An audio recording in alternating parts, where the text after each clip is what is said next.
We all know that learning English takes a lot of time, effort, and sometimes money. And that's why I've partnered with Lingoda to bring you all an amazing deal. Lingoda are offering Thinking in English listeners the opportunity to take part in their language sprint. And when I heard about Lingoda's language sprints, I immediately thought it was the best deal for English learners that I've ever heard about. Lingoda's language sprints are 2-month learning challenges where you take lessons intensively and immerse yourself in English. And if you complete the challenge, you will get some or all of your money back. In the sprint challenge, you will take 15 classes a month. And if you take their super sprint challenge, you can have 30 classes a month. If you complete the sprint, you'll get 50% of your money back. And if you complete the super sprint, you will get 100% of your money back. That's right, if you complete the super sprint, you will get 60 English classes with professional English teachers for free. Lingoda has thousands of English teachers, classes running every day, at every hour, and at every level. So it's the perfect opportunity to study English every day, immerse yourself in the language, and intensively learn. Click the link in the podcast description for more information and use my code EnglishPod20 for €20 or $25 off your sprint registration. That's EnglishPod20. Hello, I'm Tom Wilkinson and welcome to the Thinking in English podcast, a podcast for intermediate to advanced level English learners. How long does it take to learn English? I'm sure every single person listening has thought about this question before. Today, let's look at why we want to learn quickly, what it means to have actually learned English, the official estimates for length of time to learn a language, and some factors that can affect the length of time you will spend studying. You can find the full transcript of today's episode with the vocabulary list over on the Thinking in English blog. Here is today's episode. Learning a language is exciting, rewarding, and can open up new opportunities. So it's no surprise that many of you want to learn English as quickly as possible. Last month, I released an episode on the 10,000 hour rule. The idea it takes 10,000 hours of practice to become a master at a skill. And in response, I had so many comments and messages talking about how long some of you have been learning English. I think responses varied from a few months to 40 or 50 years. And if you look online or on social media, you will see many resources marketed with the idea of learning English quickly. I found hundreds of articles online titled "Learn English in 30 Days" or something similar. Now, you need to know that most of these are lying to you. They just want to sell you a book or a course or classes. But it demonstrates just how obsessed we are today with learning languages quickly. Well, why is this? In today's fast-paced world, instant gratification has become normal. We're used to accessing information instantly and achieving our goals with minimal effort. Naturally, this mindset spills over into language learning. Many of us hope to see rapid progress and become proficient speakers in a short amount of time. Social factors also contribute to the desire for quick language acquisition. The increased interconnectedness of the world through globalization and travel has sparked a growing interest in learning languages. More people want to communicate with others from different cultures, expand their career opportunities, or simply travel in a new country easily. Consequently, the pressure to learn a language quickly has intensified. Despite the fascination with fast language learning, it is important to address some misconceptions that can lead to unrealistic expectations. Learning a language is a complex process that requires time, effort, and consistent practice. Unfortunately, promises of learn a language in 10 days or master a language in a month can mislead you, can mislead all language learners, and sets you up for disappointment. Language learning is a gradual journey, and progress varies from person to person. Each language has its own unique features, including vocabulary, grammar, and cultural nuances. These factors influence the time it takes to achieve fluency. Understanding and accepting this reality is crucial for maintaining motivation and avoiding frustration. To understand how long it takes to learn a language, it's essential to explore what it means to have learned a language. Language learning is a dynamic process with various different levels of proficiency. Even in your native language, you are still learning and improving every single day. When a textbook is titled Learn English in 30 Days, what does learning English actually mean? Well, language proficiency encompasses the ability to effectively communicate and comprehend in a particular language. It involves acquiring skills in listening, speaking, reading, and writing. Proficiency allows you to engage in conversations, express your thoughts and emotions, understand written and spoken English, and navigate various cultural contexts. Attaining proficiency in a language implies you have a solid grasp of its grammar, vocabulary, idiomatic expressions, and cultural nuances. It means being able to convey your ideas accurately and fluently, adapting your language to different situations, and understanding the subtleties, the small, interesting features of the language. One aspect often associated with proficiency is fluency.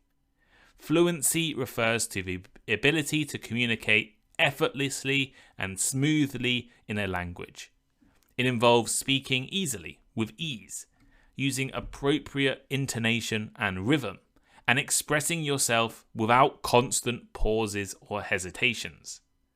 Fluent speakers can understand and respond to others in real time, enabling effective and natural communication. However, it is important to note that fluency can vary across different language domains and contexts. For example, fluency in informal conversations might be different from your fluency in professional or academic settings. Language learners like you listening should aim for a balance between accuracy and fluency, and adapt your language use to the specific communication goal or context that you're in. For some people, becoming proficient in English may be the ability to participate in daily conversations. For others of you, it could be reading your favorite author in English. Or for some people, it might mean being able to write an advanced research paper in a top academic journal.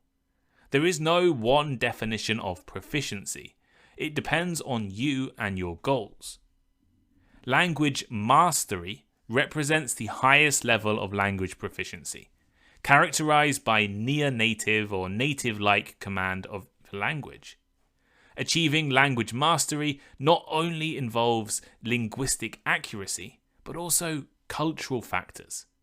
Mastering a language means being able to understand as many cultural references, idiomatic expressions, and subtleties of social interactions within that language community. While language mastery is a great goal, it's important to recognize that few language learners will ever achieve complete native-like proficiency. Native-like fluency and cultural integration often require immersion and long-term exposure to that language. Nonetheless, reaching a high level of language proficiency is a significant accomplishment in itself. And this is an important point. When we think of learning a language, I think it's common to hope to be a master, right? To hope to be able to use English as well as you can use your own native language. But the reality is that there are multiple different levels of proficiency, and most people will never become masters or even need to be a master at the English language. So, I've talked about what it means to learn English and why we're interested in learning fast, but here is the part of the podcast that you've all been waiting for. How long does it take to learn English?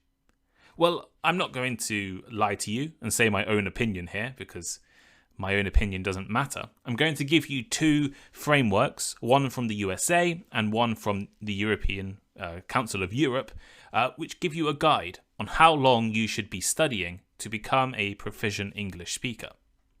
There are various frameworks and guidelines that can provide estimates based on language difficulty and study time. Two of the most well-known and cited frameworks are the US Foreign Service Institute Guide, or the FSI Guide, and the Common European Framework for Reference of Languages, CEFR. While these frameworks offer valuable insights, it's important to consider them as rough guidelines rather than strict rules. So let's start with the US Foreign Service Institute Guide, or the FSI Guide. The FSI Guide is a resource that provides estimates on the difficulty and time required to learn different languages. It was developed by the US Department of State Foreign Service Institute, and the guide is a reference for language training programs for diplomats and other government officials. So the FSI Guide categorizes languages into various groups based on their similarity to English. And this is important. The length of time it will take you to learn English is partly dependent on how similar your native language is to English. So this FSI Guide is aimed for English speakers learning foreign languages. But we can kind of reverse it and make it make sense for you guys wanting to learn English as well. These groups in the FSI are known as language families, and they range from category 1 to category 4. So here's an overview of each category. Category 1 languages are closely related to English, including Spanish, Dutch, Norwegian, French, Italian, and Portuguese. These languages share significant similarities with English in terms of vocabulary, grammar, and sentence structure. And these are the languages that take the shortest amount of time for an English speaker to learn. Category 2 languages have significant linguistic or cultural differences from English, such as German or Malay. While they may have some similarities, they also present notable challenges for English speakers. Category 3 languages have significant linguistic and cultural differences and include languages like Russian, Hindi, and Finnish. These languages typically have different writing systems, grammar structures, and very different cultural contexts. And finally, Category 4 languages are considered exceptionally difficult for native English speakers. This category includes languages like Mandarin Chinese, Cantonese, Japanese, Korean, and Arabic. These languages often have complex writing systems, tonal features, and vastly different cultural contexts compared to English. So the FSI Guide also estimates the number of classroom hours required for a native English speaker to achieve proficiency in each category. These estimates are based on intensive language training programs provided by the FSI. So a friend of mine who worked in the UK Foreign Office, which is the UK equivalent of the FSI, recently spent a year studying languages full-time. Studying was his entire job. And that's what you should remember when you hear this estimates, right? This is for people who are learning their language as their full-time job, basically. So while individual progress can vary, the guide serves as a general reference for language learning time if you were to fully commit to studying. For Category 1 languages, the FSI estimates approximately 700 to 750 hours are needed to achieve proficiency. Category 2 languages require about 900 hours. Category 3 languages may take 1,100 hours. and Category 4 languages could take up to 2,200 hours, which means that they are nearly 4 times more difficult to learn than a Category 1 language. So again, it's important to note the FSI's guides and estimates are based on full-time intensive language training, which might not be relevant to you. And there are numerous factors outside of length of time studied that can have effects on your learning speed. However, if you want to take a deeper look, I've put links in the transcript, and you can have a look at where your language fits in the categories. But I'll talk a bit more about what it means later on in the episode. But now let's take a look at the other guide, the Common European Framework of Reference for Languages, or CEFR. The CEFR is a widely accepted framework for language proficiency recognized across Europe and beyond. It provides detailed description of language levels ranging from A1, meaning beginner, to C2, meaning proficient. Each level outlines the skills and competencies learners should possess, such as listening, speaking, reading, and writing, at a particular stage of language learning. The CEFR also suggests approximate study times for each level.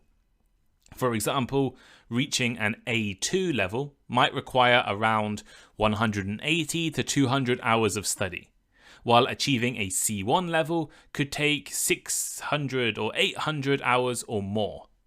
These study times can serve as general estimates, but again, it's important to remember that your progress will vary based on various factors.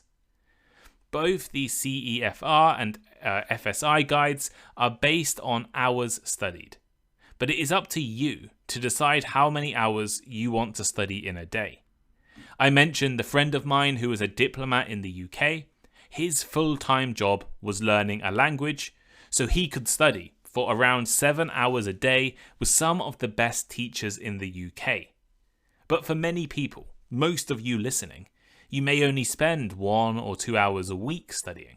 So it's going to take a lot longer for you to reach your targets because you're not studying as intensively and you're not immersing yourself as much. And it's why intensive study programs like the one from Lingoda, today's episode sponsor, are an amazing opportunity for all of you listening, because these programs can help you make progress quickly and really immerse yourself into English by taking classes every day rather than once a week.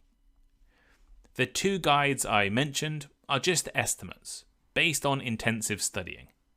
The truth is that it takes time to learn a language, and that time can vary significantly from person to person.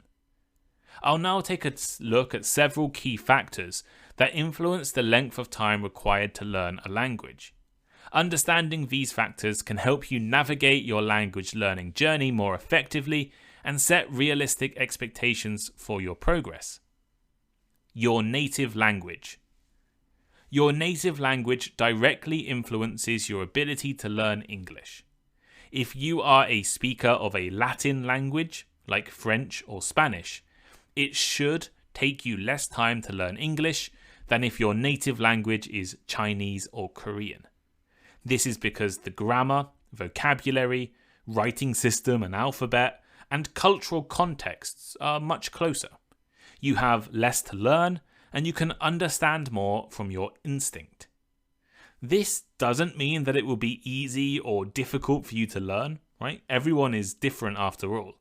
But you should keep it in mind when you start learning a new language, right? The further away English is from your native language, the more time and the more effort you will need to put in to become proficient. Mindset and attitude. A positive mindset and a belief in your ability to learn a language can have a profound impact on your learning process. Embracing challenges, maintaining perseverance, and having a growth mindset can make you more motivated and speed up your language acquisition. I've mentioned this in previous episodes, but research has shown that having a fixed mindset can make it difficult for you to progress and deal with challenges. But approaching English studying with an open mind and a willingness to change your approaches and change your styles, can really help. Personal interest and motivation. Having a genuine personal interest in the language, so in English, and in the culture, maybe US culture or British culture, can be a powerful driving force for language learning. When you are genuinely engaged and motivated, you tend to invest more time and effort, leading to faster progress. If you have a real reason, a real motivating reason to learn English, it can make it so much easier to study. You need that personal interest to keep pushing you. One study from Michigan State University showed that students in language classes performed best when they had a reason to take the class, like studying abroad or getting a job, compared to students taking the classes just for credit. Age, intelligence, and learning aptitude.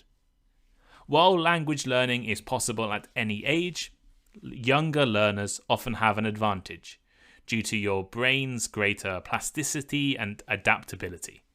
Basically, your brain can make new connections easy.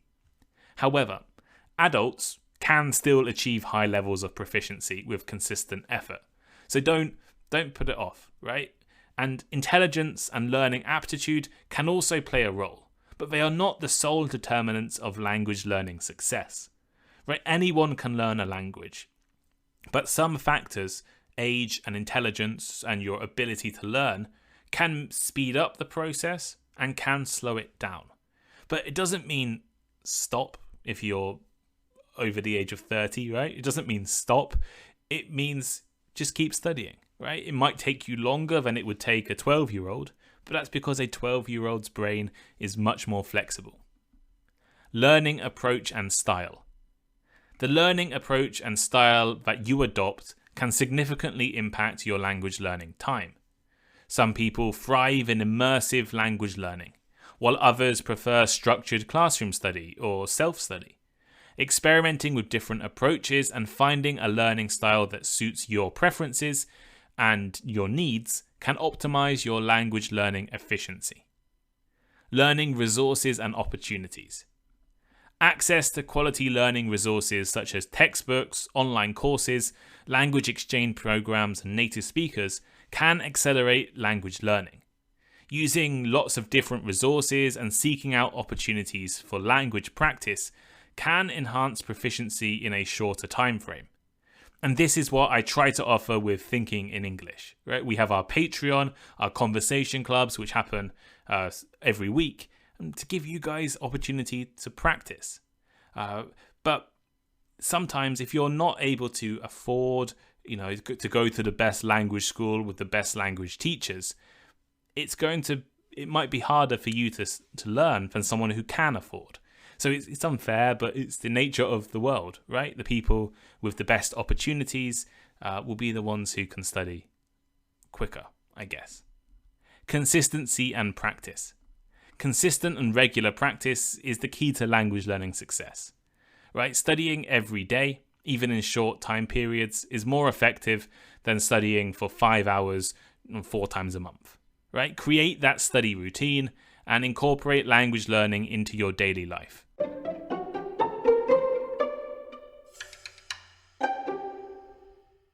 So here is today's final thought.